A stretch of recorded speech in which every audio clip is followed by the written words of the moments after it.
What if humans used 100% of their brains?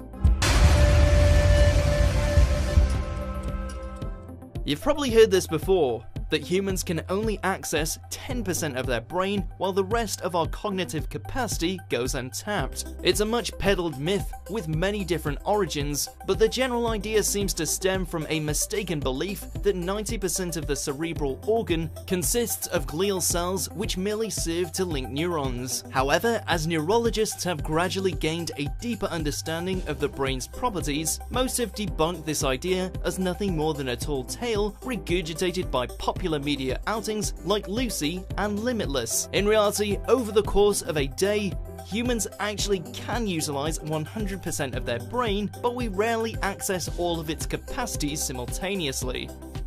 The brain is a powerful beast that consumes more energy than anything else in the body. Therefore, efficiency is crucial to prevent exhaustion or burnouts. In order to avoid wasting resources, the brain prioritizes certain regions that tend to be accessed more regularly by the user. Altogether, it's an extensive interconnected network packed with hundreds of possible connections, allowing for a wide range of behaviors. But as humans form routines, the brain starts prioritizing specific neurological pathways to increase productivity, while other regions are worked more sporadically. While this method preserves energy while performing everyday tasks, over-reliance leads to decreased flexibility and the formation of habits, good or bad.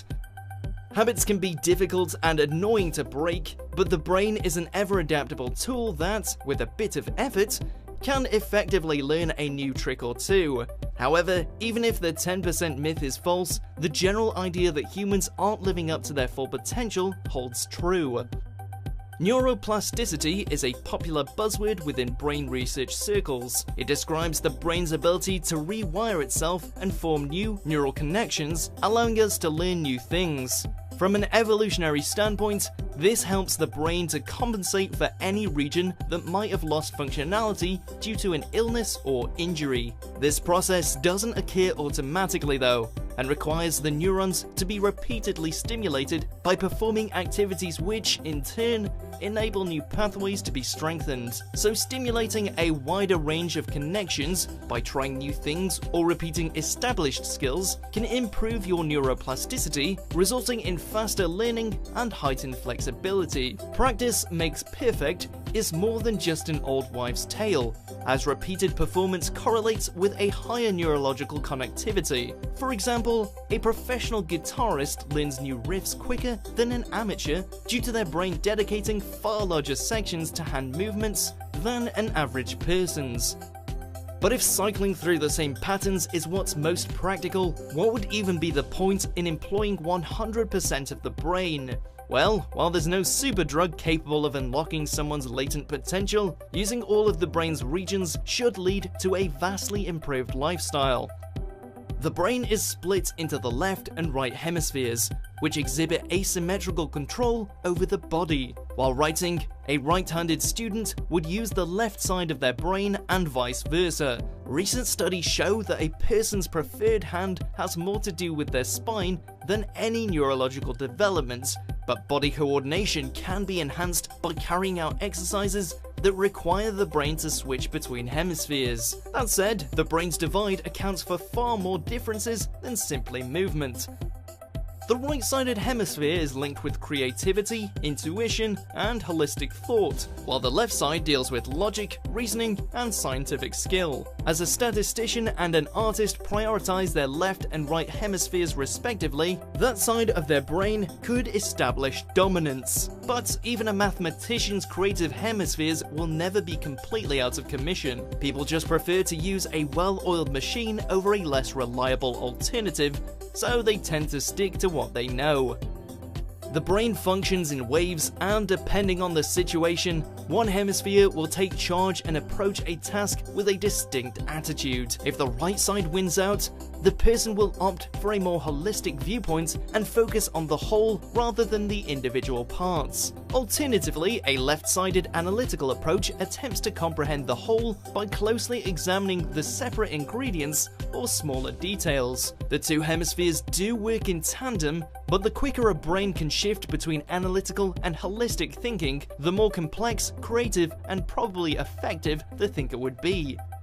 In truth, the last thing anyone should want is for the brain to literally fire 100% of its neurons at the same time, as overstimulation would likely cause a seizure. If you're striving to truly unlock your full cognitive potential, and some experts reckon that brain sync is the name of the game. Most situations involve a logical and emotional element, but humans tend to focus on one above the other. When both hemispheres stand on equal footing, a whole new world of thinking becomes feasible, one that perceives an entire picture without neglecting any specific components. With both halves complementing each other, humans should see an increase in self-awareness and active behavior, allowing for habits to be broken and alternative neural patterns to be forged. In short, it should be easier to learn stuff.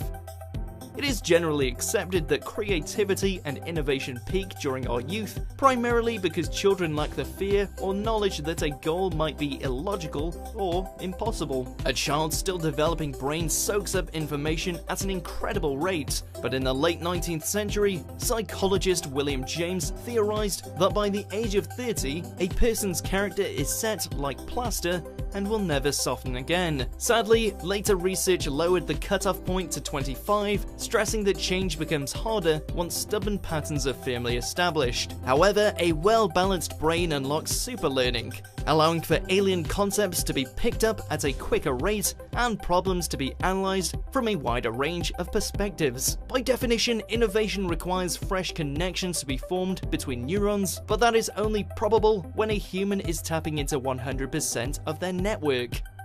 Another benefit of an in-sync brain is a reduction in anxiety and fear. In and of itself, stress is not inherently bad and acts as a notification that danger is or could be brewing. But when a situation arises that seems to offer no way out, stress gives way to anxiety, an emotion that can be crippling.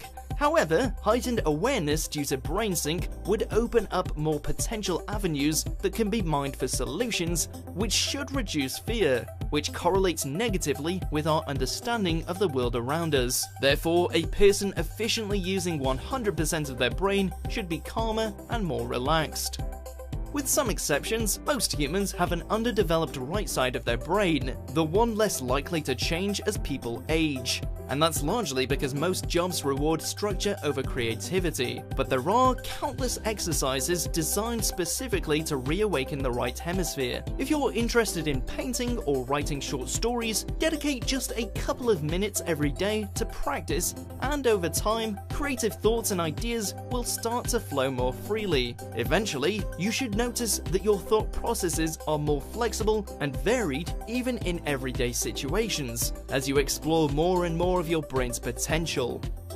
So, although there aren't any special cheat codes or drugs that instantly activate 100% of your brain as per the movies, and the hypothetical benefits would be far less cartoonish than suggested by certain films, we needn't feel as though we're wasting brain power that's irretrievably locked away from us, because a well-balanced brain is very achievable if you're prepared to routinely break away from routine. By regularly mixing up and challenging yourself, you blow the dust out of even the creakiest of cognitive corners, and the rewards of a well-balanced brain are definitely worth the effort.